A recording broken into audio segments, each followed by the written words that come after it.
حامد دراری اس طالب علمی میں میری پوری مطالعہ 8 جلدیں حیران ہو جائیں. اور میری چاہت کو دیکھ کر حضرت مفتی صاحب نے انہوں نے خدمت میں تو حضرت کے پاس ہوتی تھی, مطالعہ فرماتے تھے, حضرت صوفے پر لیٹ کے مطالعہ کرتے تھے. حامد دراری یہ شروع آپ کا کی حفظ کی حضرت گنگوہی کی میں بتایا ان کی تحقیق پر بڑی نظر رکھتی تھی. شوق کو دیکھ کر ایک دن کہنے لگے مجھے, میں ساتھ بیٹھتا تھا تو وہاں نے چلو میرے ساتھ لے گیا آگے حضرت خاص انداز چلنے کا نسخہ نکالنے ہو گیا. حامد دراری کا نسخہ نکالے حضرت وہ آپ کو گھر بھیج دی تھی نہیں, یا اور نسخہ نکالا 8 جلد میرے نام پر لکھا کیا تو لے جا چلتا لگے. حضرت مفتی صاحب اس میں اگر مفتی صاحب کی خاص نظر عام بات نہیں ہے. اس زمانے میں حامد دراری میں یہ مطالعہ شروع الحمدللہ. وہ پھر پڑھ کے ذوق اتنا میں فوراً بات سمجھ میں آ جاتی ہے.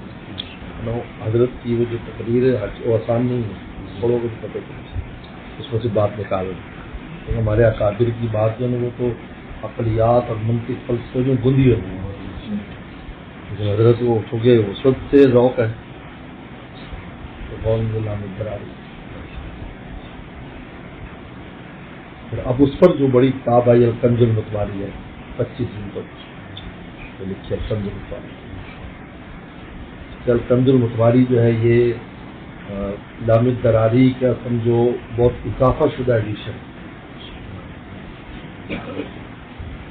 وہاں میں انگلینڈ میں تھا تو مولانا عبدالحق اعظمی رحمۃ اللہ علیہ شیخ الحدیث تھے, دارالعلوم دیوبند تھے. ان کا وہاں بیان تھا ایک مسجد میں ننیتن, میرا بھی وہاں بیان تھا. تو پہلے میرا بیان ہو پھر ان کا بیان ہوا. تو ان کو انہوں نے بلایا تھا دیوبند سے, میں پاکستان سے گیا ہوا. ننیتن وہ شہر ہے انگلینڈ میں جو آپ یہ سمجھ سکتے ہیں کہ میرا شہر, لیکن وہاں میرا تعارف 1978 سے, کیونکہ وہاں کے طلبہ میرے ساتھ انگلینڈ کے پڑھتے تھے تو ان کا اتنا تعارف گھروں میں تھا کہ وہ ایک جلیل احمد باول نگر میں جلیل احمد اقول ہے ہمارے خاص دوست, وہ سب جانتے ہیں, سب پورا قبیلہ مولانا ایوب علی صاحب کا پورا قبیلہ سب وہیں رہتے ہیں کہ خالہ ہے, یہ والدہ والد سب بہت محبت کرتے. طالب علمی سے میں بھی وہیں جا کر قیام کر کیا میں نے. اور وہ حضرت نے پھر رات کو کہا کہ آپ میرے پاس ہی, میں تو گھر میں ٹھہرے تھے کہ آپ میرے پاس ہی ٹھہرے, ایک کمرہ تھا وہ. مجھے پوچھنے لگے کہ بہت خوش ہوئے, کہا کہ میں اس وقت ابتدائی درجے میں تھا جب حضرت والا بخاری پڑھتے تھے مولانا شاہ عبدالغنی, میں بھی ان کا شاگرد ہوں, اسی علاقے کا ہوں. حضرت اعظم گڑھ کے, میں بھی ان کا. حضرت نے فرمایا جب میں اولا میں داخل ہوا اس وقت عبدالحق بکریاں چلایا کرتے تھے, پھر جب بڑے درجے میں گیا پھر وہ داخل ہو گئے. تو کہا کہ حضرت ہمیشہ اپنی کتاب مجھے بھیجتے ہیں, آپ بڑی محبت سے ملے. حضرت کے جب نام سے رکھو بیان میں ان کو آپ کیا کام کرتے ہیں؟ ہماری عادت ہے ہم تکلف بھی نہیں کرتے. ان کے حضرت آپ دارالعلوم دیوبند کے بڑے شیخ الحدیث ہیں, میں بھی چھوٹا سا شیخ الحدیث. بہت خوش ہوئے. پھر اپنے کرانے سے کنز المتواری نکالی, آگے دیکھو اس کو لازم کرنا, اس کو لازم کرنا. میں آپ کرتا ہوں 2 جلدیں تھے ان کے پاس, اس سے 2 جلدیں چھپی. الحمدللہ میں یہاں اس کی تلاش کی, فیصلہ آباد سے چھپی تھی پہلے, بعد میں انگلینڈ سے اس کے نسخے مجھے ملے 25 جلدوں میں پوری مثال سے. میرے اکابر کی بڑی تحقیقات الحمدللہ, وہ میرا اس سے مطالعہ بھی رکھا. آپ کی شروعات تو ہے اس میں سب کو دیا. بہرحال یہ حضرت والا رحمۃ اللہ علیہ کی حضرت جناب شیخ الحدیث یعنی حدیث کی اس میں 4 بزرگوں کا احسان.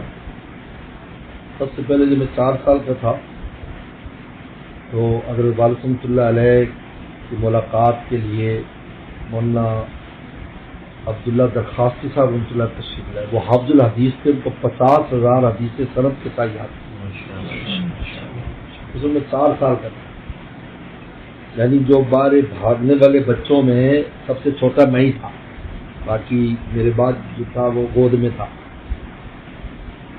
تو میں ایسے تو والد صاحب تو ان کی پہلے زمانے مجلس ایسے بزرگ آتے تھے نا، تو ایسے لوگ بیٹھ جاتے تھے اور بزرگ یہاں بیٹھ جاتے تھے باہر کہیں سائے کے نیچے. وہ نیم کا ایک درخت تھا، اس کے نیچے مجلس لگی ہوئی تھی. تو میں کھیلتا پھر رہا تھا ایسے جو بچے جیسے چھوٹے تھے. والد صاحب نے مجھے بلوایا اور میرا بیٹا ہے، جیسے بولتے تھے میرا بیٹا ہے. اچھا ایسا منہ کھولو تو اپنا لعاب میرے منہ میں ڈال دو. یہاں سے خدا یہ حدیث سیکھا ہے. مراد الحدیث سے حدیثیں بڑی لمبی لمبی حدیثیں ایسے زبانی پڑھا کرتے تھے بالکل نہ. تو اس کے بعد حضرت والد صاحب رحمۃ اللہ علیہ ان کا حدیث میں چونکہ خاص ذوق تھا، قرآن حدیث کا تفقہ فی الحدیث ان کو آتی تھی.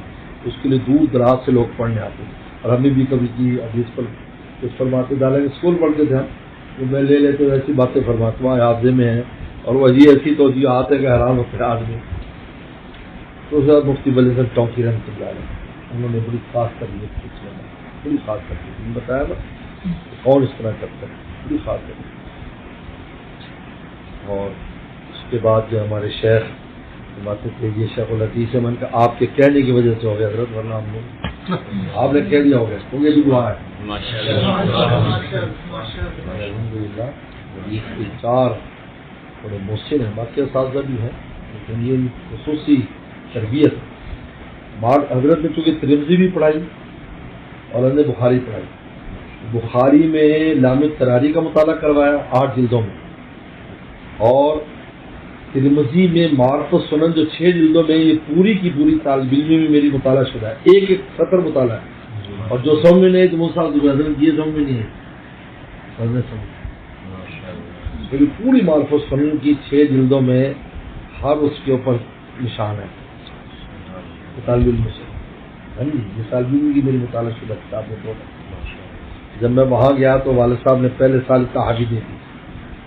میں نے کہا میں تو ابا جی اولا کا طالب علم ہوں، وہاں میں اولا پڑھاؤں گا. میں تو ابھی نیا نیا فارغ ہو کر طالب علم ہوں. آپ تو میں کہ نہیں، میں بیٹھا ہوں نا، لیکن تحابی سے شروع کروں.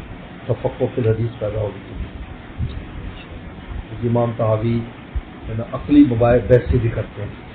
امام تحابی اس کے بڑے ماہر عقلی بحثیں کرتے ہیں کہ کوئی چیز حلال حرام تو جیسے جھوٹا ہے، جھوٹے پر بحث بھی جھوٹا پاک ہے نہ پاک ہے، جس پر بحث نظر لاتے ہیں. میرا عقلی دلیل جیسے جو گوشت کا حکم ہے وہ جھوٹے کا حکم.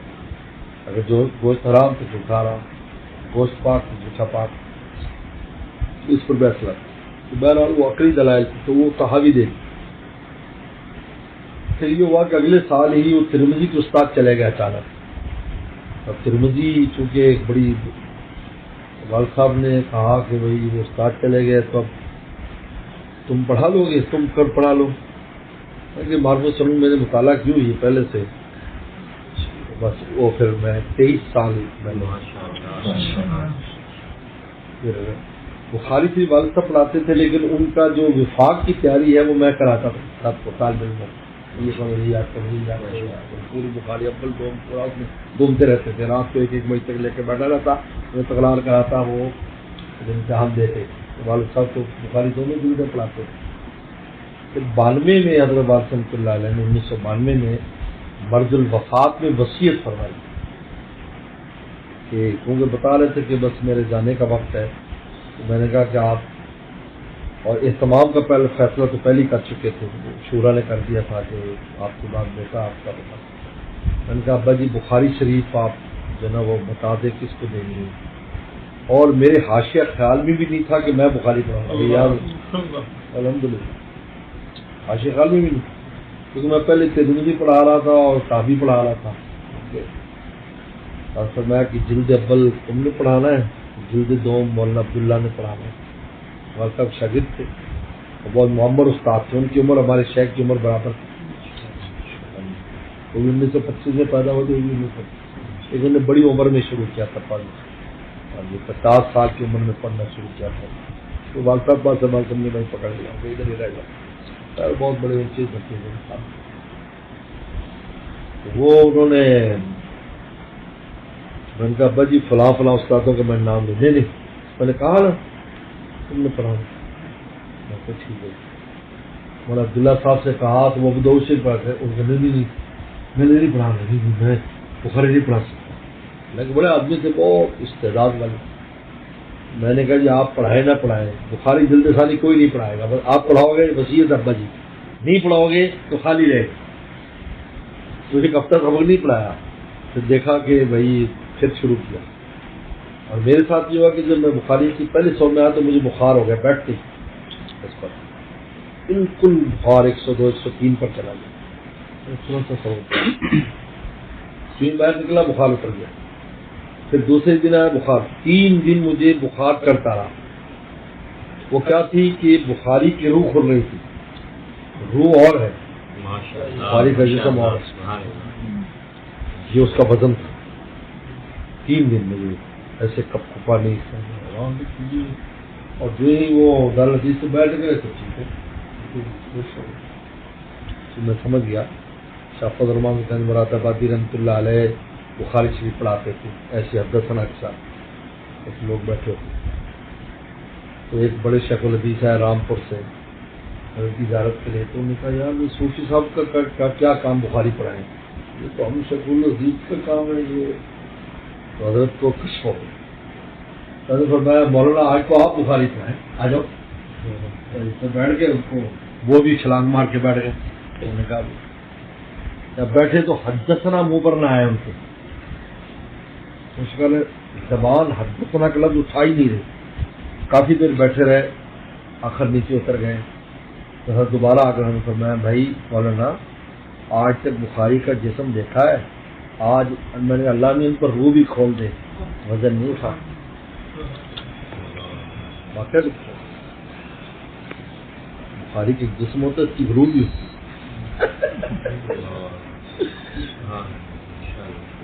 یہ ہماری کہانی ہے.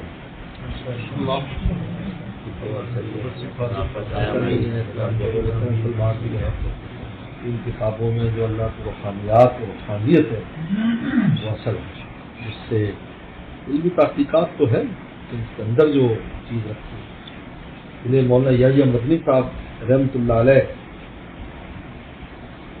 جو حضرت شیخ زکریا کے والد ہیں, مشکات سے جب فارغ ہوئے تو بخاری کی شروحات کو پکڑ لیا. فتح الباری پوری ختم کر دی. ابھی پڑھی نہیں بخاری, فتح الباری مطالعہ کر لی.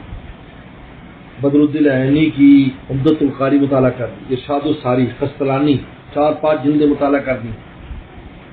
اور اپنے استاد سے کہا حضرت مولانا خلیل صاحب رحمۃ اللہ علیہ سے میں بخاری نہیں پڑھوں گا کسی سے, مجھے اطمینان ہی نہیں, کون بحث کرے گا اس پر. نہیں مجھے اطمینان دیا. تو حضرت ان کو لے کر گنگوہی کے پاس گئے. حضرت صاحب وہ نابینا تھے حضرت کے ساتھ, اور حضرت نے درد چھوڑ دیا تھا. وہ نابینا حضرت میں ایک طالب علم لایا ہوں, یہ ہمارے قابو میں نہیں ہے. یہ تو ساری شروعات پہلے چاٹے بیٹھا ہے, کون استاد پڑھائے گا. آپ ان کو بخاری پڑھا. میں دیکھو میں تو کافی عرصے سے چھوڑ چکا ہوں اور ویسے بھی نابینا ہو گیا, مجھے اب کچھ بھی ہو. تو پھر عبد الماجد جون پوری جو شاہ عبد الغنی پھول پور رحمۃ اللہ کے استاد ہے, یہ بھی 2 طالب علموں کو حضرت نے سیاہ ستہ پڑھائی. حضرت گنگوہی نے سیاہ ستہ پڑھائی. وہی سیاہ ستہ جو ہے وہی تقریر مولانا یحییٰ مدنی رحمۃ اللہ علیہ نے ضبط کی. تو لام دراری, الفیض السمائی, شرح نسائی اور ترمذی کی بھی, الکوکب الدری شرح ترمذی, مسلم کی بھی, ابو داؤد شریف کی بھی, جو حضرت گنگوہی کی تحقیقات ہیں وہ ان کے ذریعے منظر عام پر پھرائیں. کہا کہ نہیں مجھے حضرت گنگوہی کے پاس پھر کیونکہ وہ پھر اللہ اکبر اللہ نے ان کو روحانیت علم دونوں میں عجیب مقام دیا، ان سے جا کر ان کا اطمینان ہوا۔ کہتے حضرت نابینا تھے، کہتے ہم نے بغیر وضو کے کوئی حدیث نہیں پڑھی، تو حضرت مولانا عبدالمجید جون پوری اور وہ دو تھے، تو جب کسی کا وضو کا تقاضا ہوتا تو وہ دوسرا حضرت سے سوال جواب شروع کر دیتا، وہ جلدی سے وضو، حضرت کو پتہ نہ چلتا کہ وضو کرنے گیا، اور پھر آگے حدثنا شروع ہوتا۔ اس طرح پورے سال میں انہوں نے شاید ستہ سر گنگوئی رحمۃ اللہ علیہ، یہ ہمارے حضرت کی جو سند بخاری بہت عالی ہے، کیونکہ حضرت عبدالمجید جون پوری حضرت گنگوئی کے شاگرد اور وہ شاہ عبد الغنی پھول پوری کے، اور اس سے ہمارے حضرت نے بخاری شریف پڑھی۔ بات کی الحمدللہ تحقیق اور اس کی تفصیل اور اس کی اشاعت میں نے کی ہے، حضرت نے بخاری کس سے پڑھی اور کیا ہے۔ کل لوگ سمجھتے تھے کہ جی حضرت پتہ نہیں عالم ہے نہیں، یہ مشہور کیا ہوتا کہیں، یہ بات بتائی تو حیران ہو گئے لوگ، اچھا سند بھی عالی ہے، لیکن باقی سندوں میں 2-2 3-3 واسطے ہیں، ان میں کوئی واسطہ نہیں۔ حضرت مدری حضرت شیخ الہند کے شاگرد ہیں، حضرت شیخ الہند حضرت گنگوئی کی شاگرد، اب یہاں ڈائریکٹ اوپر جا رہی ہے۔